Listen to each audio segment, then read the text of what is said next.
വാർത്തകൾ വിശദമായി നോക്കാം. ആദ്യം തന്നെ ആലപ്പുഴയിലേക്കാണ്. ആലപ്പുഴയിൽ ബന്ധുവായ പെന്തക്കോസ്ത് വിശ്വാസിയുടെയും കൂട്ടാളികളുടെയും മതപരിവർത്തനത്തിനുള്ള ആസൂത്രിത നീക്കത്തിൽ തകർന്നു പോകുമായിരുന്ന ഒരു കുടുംബം നേരിട്ട പ്രതിസന്ധികൾ തുറന്നു പറയുകയാണ് ആലപ്പുഴ ചെങ്ങന്നൂർ സ്വദേശിനി നിഷയും ഭർത്താവ് അനിലും. മതം മാറാൻ അനിൽ താൽപര്യം പ്രകടിപ്പിക്കാഞ്ഞതോടെ അനിലുമായി ബന്ധമൊഴിയാൻ നിർബന്ധിച്ചതായും മികച്ച ജോലി വാഗ്ദാനം ചെയ്തെന്നും നിഷ പറയുന്നു. പിതാവിന് 5000 രൂപ മാസ പെൻഷൻ അടക്കമാണ് മതം മാറാൻ അനിലിന് മുന്നിൽ അവതരിപ്പിച്ച പാക്കേജ്.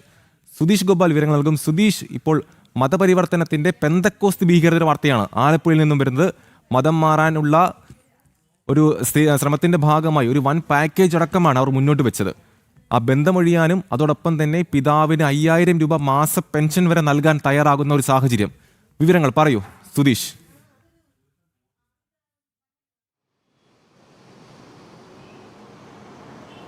അമൽ, അങ്ങനെ തന്നെയാണ്. ഇത് ചെങ്ങന്നൂർ സ്വദേശിനിയായ നിഷ എന്ന യുവതി. ഈ യുവതിക്ക് മുന്നിലാണ് ബന്ധുവായ ശരണ്യ ഇത്തരത്തിലുള്ള ഒരു നീക്കം നടത്തുന്നത്. അത് ആദ്യം ഈ നിഷയുടെ ഭർത്താവായ അനിലിനെ അടക്കം കുടുംബത്തെ അപ്പാടെ തന്നെ പെന്തക്കോസ്ത് മതത്തിലേക്ക് മാറാൻ പ്രേരിപ്പിക്കുന്നു. അതിന് വലിയ പാക്കേജുകളാണ് വാഗ്ദാനം ചെയ്യുന്നത്. 5000 രൂപ പ്രതിമാസം പെൻഷനായി ഈ അനിലിൻ്റെ അച്ഛന് നൽകാമെന്നത് അടക്കമുള്ള വാഗ്ദാനങ്ങൾ നൽകി. എന്നാൽ കടുത്ത ഹൈന്ദവ വിശ്വാസിയും അതോടൊപ്പം തന്നെ ക്ഷേത്രാചാരങ്ങളുമായി ബന്ധപ്പെട്ട് കഴിയുന്ന ഒരു കുടുംബമാണ് അനിലിൻ്റേത്. അനിലിൻ്റെ കുടുംബം ഈ വാഗ്ദാനങ്ങൾ നിരസിച്ചതോടെ, അതിന് താല്പര്യം പ്രകടിപ്പിക്കാഞ്ഞതോടെയാണ് ഈ കുടുംബത്തെ തന്നെ അനിലും നിഷയും തമ്മിലുള്ള ബന്ധം തന്നെ തകർത്തുകൊണ്ട് അതോടൊപ്പം തന്നെ നിഷയുടെ മറ്റ് ബന്ധുക്കളെപ്പോലും അകറ്റുന്ന ഒരു സാഹചര്യം ഉണ്ടാകുന്നു. അതിനുശേഷമാണ് നിഷയെ മതപരിവർത്തനത്തിന് ശ്രമിക്കുന്നു. അതോടൊപ്പം നിഷയുടെ കുഞ്ഞിൻ്റെ പേര് പോലും മാറ്റുന്നു. ആ രീതിയിൽ വലിയ രീതിയിലുള്ള ഒരു നീക്കം, ഗൂഢശ്രമം നടന്നു. ഇതിനിടയിൽ പ്രാർത്ഥനയ്ക്ക് കൊണ്ടുപോകുന്നു. അതിൻ്റെ ദൃശ്യങ്ങൾ സമൂഹ മാധ്യമങ്ങളിൽ പ്രചരിപ്പിക്കുന്നു.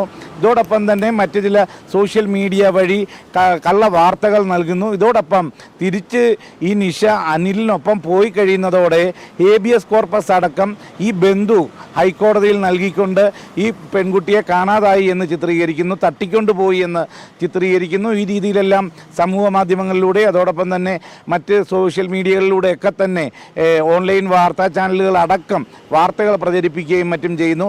ഇങ്ങനെ ആ കുടുംബത്തെ തന്നെ ഈ മതം മാറ്റത്തിന് തയ്യാറാകാതെ വന്നതോടെ ആ കുടുംബത്തെ തന്നെ ശിഥിലമാക്കുന്ന തരത്തിലുള്ള ആസൂത്രിത നീക്കമാണ് നടന്നതെന്നാണ് ഈ അനിലും നിഷയും ജനം ടി വിയോട് വ്യക്തമാക്കുന്നത്.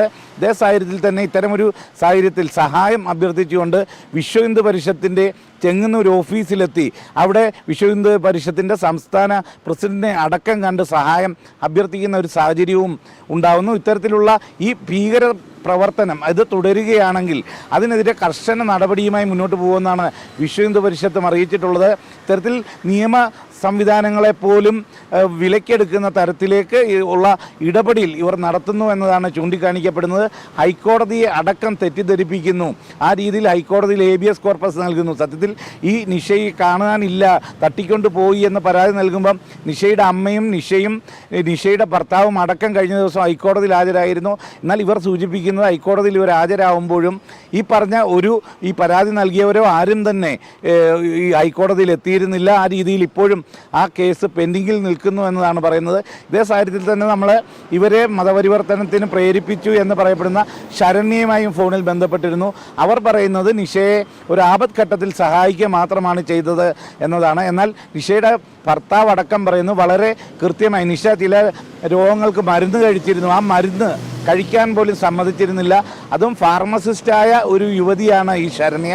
ആ ശരണ്യ മരുന്ന് കഴിക്കുന്നതിന് പോലും തടസ്സം നിന്നുകൊണ്ട് രോഗം മൂർച്ഛിക്കുന്ന ഘട്ടത്തിലേക്ക് എത്തിക്കുന്നു. അത്തരത്തിലെല്ലാം വലിയ ദ്രോഹപ്രവർത്തനങ്ങളാണ് നേരിടേണ്ടി വന്നത്. ഇതിൽ നിന്നും മോചനം നേടാൻ എല്ലാവരുടെയും സഹായം വേണമെന്ന് അഭ്യർത്ഥിച്ചുകൊണ്ടാണ് അനിൽ ജനം ടി വിക്ക് മുന്നിലും സംസാരിച്ചത്. അമൽ, യെസ്, അതുതന്നെയാണ്. ഒരു മരുന്ന് പോലും കഴിക്കേണ്ട എന്ന രീതിയിൽ ഒരു നിർബന്ധം മുന്നോട്ട് വയ്ക്കുന്നു, പ്രാകൃത രീതി മുന്നോട്ട് വയ്ക്കുന്നു. പക്ഷേ അതിനോടൊപ്പം തന്നെ ഈ ചേർത്ത് വായിക്കേണ്ടത്, ശ്രദ്ധിക്കേണ്ട ഒരു കാര്യം സുധീഷ്, 5000 രൂപ മാസം പെൻഷൻ നൽകാമെന്നൊരു വാഗ്ദാനം മുന്നോട്ട് വയ്ക്കുന്നു. അതിനുള്ള ഫണ്ടിങ് എവിടെ നിന്നാണ്? അത്തരത്തിലൊരു അന്വേഷണം ആവശ്യമല്ലേ? ഇത്രയും ഒരു മതം മാറുന്നതിന് 5000 രൂപ പെൻഷൻ പിതാവിന് നൽകാമെന്ന് പറയുന്നു. അതോടൊപ്പം തന്നെ മികച്ച ഒരു ജോലി വാഗ്ദാനം ചെയ്യുന്നു. ഇത്തരത്തിൽ ഒരാൾ മാത്രം മതം മാറാൻ ഇത്രയധികം ആവശ്യങ്ങൾ, ഒരു പാക്കേജ് മുന്നോട്ട് വെക്കണമെങ്കിൽ അതിന് പിന്നിൽ അത്രയും വലിയൊരു ഫണ്ടിങ് ഉണ്ടാവും എന്നൊരു കാര്യമില്ലേ?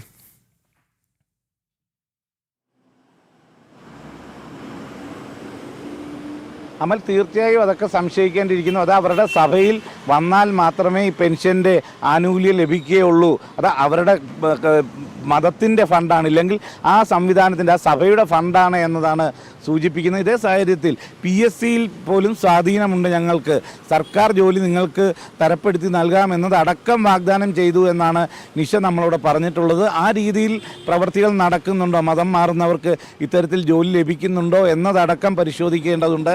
അതും ഇവർ അവകാശപ്പെടുന്നത് ഈ മതപരിവർത്തനത്തിന് നിഷയിലും മറ്റും സമ്മർദ്ദം ചെലുത്തിയ യുവതി അവർ ഒരു സർക്കാർ ഉദ്യോഗസ്ഥയാണെന്നാണ് നമ്മളോട് പറഞ്ഞിട്ടുള്ളത്. ആ രീതിയിലാണ് ഈ നിഷയുടെ ബന്ധു കൂടിയാണ്. നിഷയുടെയും അറിവ് സർക്കാർ ജോലിയാണ് എന്നതാണ്. എന്നാൽ സർക്കാർ ഒരു സർവീസിൽ ഇരുന്നു കൊണ്ട് ഇത്തരത്തിൽ പ്രവർത്തിക്കാൻ സാധിക്കുമോ എന്നതടക്കമുള്ള കാര്യങ്ങൾ പരിശോധിക്കേണ്ടതുണ്ട്. ഇതിൽ കൃത്യമായ അന്വേഷണം നടക്കണമെന്ന ആവശ്യം തന്നെയാണ് വിശ്വ ഹിന്ദു പരിഷത്തും മുന്നോട്ട് വെക്കുന്നത്. അതേ ആവശ്യം തന്നെ ഈ അനിലും നിഷയും അടങ്ങുന്ന കുടുംബവും മുന്നോട്ട് വെക്കുന്നു. അവർക്ക് ഒരു സ്വൈര്യ ജീവിതം പോലും ഇന്ന് വളരെ പ്രയാസകരമായി മാറിയിരിക്കുന്നു എന്നതാണ് അവർ ജനം ടിവിയോട് വ്യക്തമാക്കുന്നത്. ഇത്തരത്തിൽ സമ്മർദ്ദം ചെലുത്തി മതപരിവർത്തനം ഇത് വ്യാപകമായി നടത്തുന്നത്, ഏറ്റവും പ്രധാനമായി പറയേണ്ടത് ഈ ശരണ്യ തന്നെ അത്തരത്തിൽ മതം മാറി വന്നതാണ്. ഹൈന്ദവ സമൂഹത്തിൽ നിന്നും മതം മാറിയ ഒരു വ്യക്തിയാണ്. അവർ വീണ്ടും ഇത്തരം പ്രവർത്തികളിലേക്ക് കൂടുതൽ ആൾക്കാരെ കൊണ്ടുപോകാൻ ശ്രമിക്കുമ്പോൾ അവർക്ക് അത്തരത്തിലുള്ള സാമ്പത്തിക ലാഭമുണ്ടോ എന്നതടക്കം പരിശോധിക്കേണ്ടിയിരിക്കുന്നു. അമൽ.